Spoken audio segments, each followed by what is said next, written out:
Human development starts with fertilization, which is the moment when a sperm and an oocyte, or egg, fuse to form a zygote, the seed of what will eventually grow into a human baby.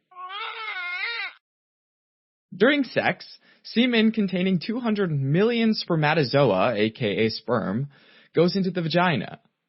And that seminal fluid is alkaline, meaning it helps neutralize the acidic vaginal fluids.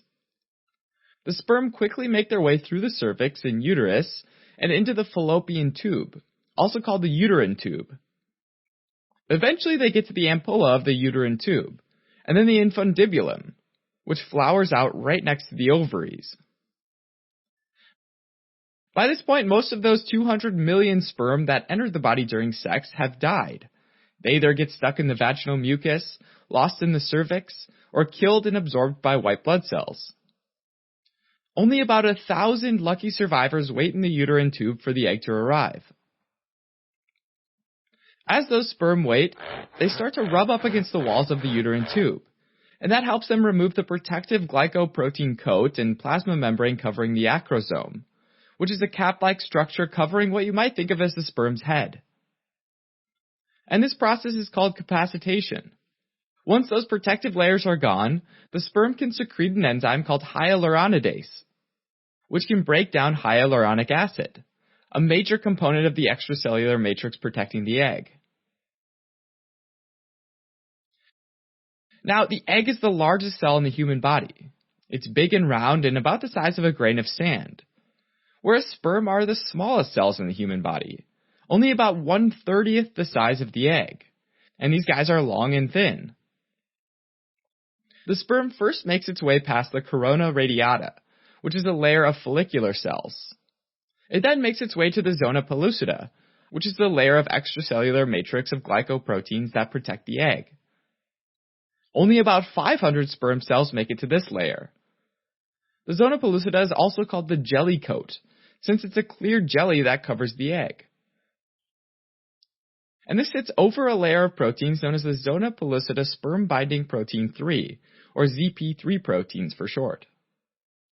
As the sperm gets really close to the zona pellucida layer, an acrosomal reaction happens, which has two parts. First, the sperm releases acrosin, which is a hydrolytic enzyme that bores a hole in the jelly-like layer of the zona pellucida.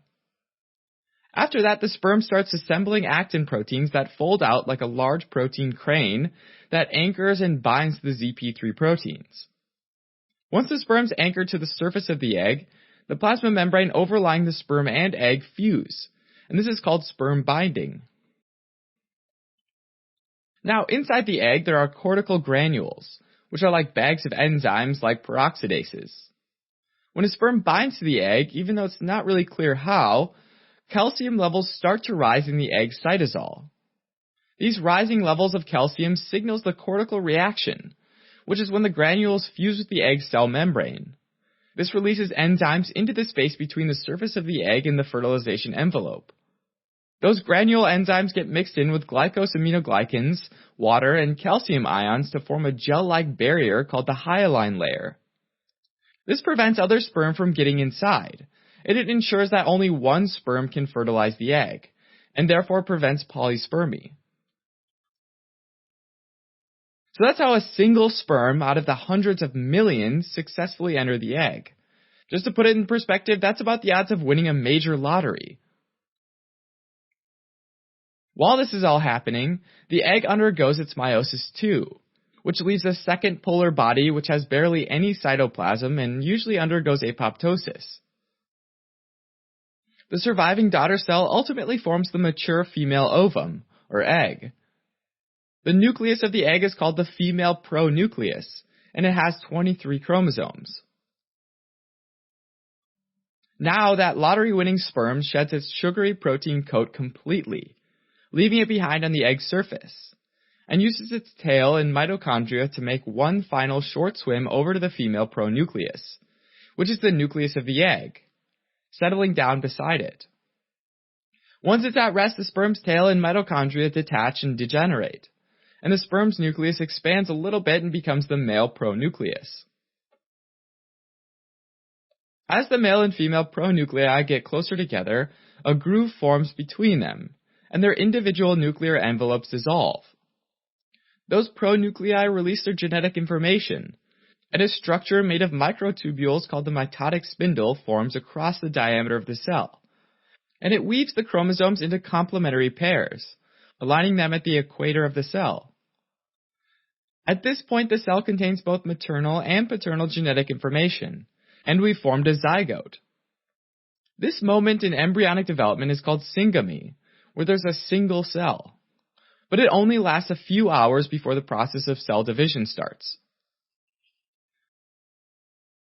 Alright, as a quick recap, fertilization happens when a sperm successfully navigates through the vagina, cervix, uterus, and uterine tubes to meet the egg. From there, it makes its way through the corona radiata, the zona pellucida, and the oocyte cell membrane to fuse with the egg.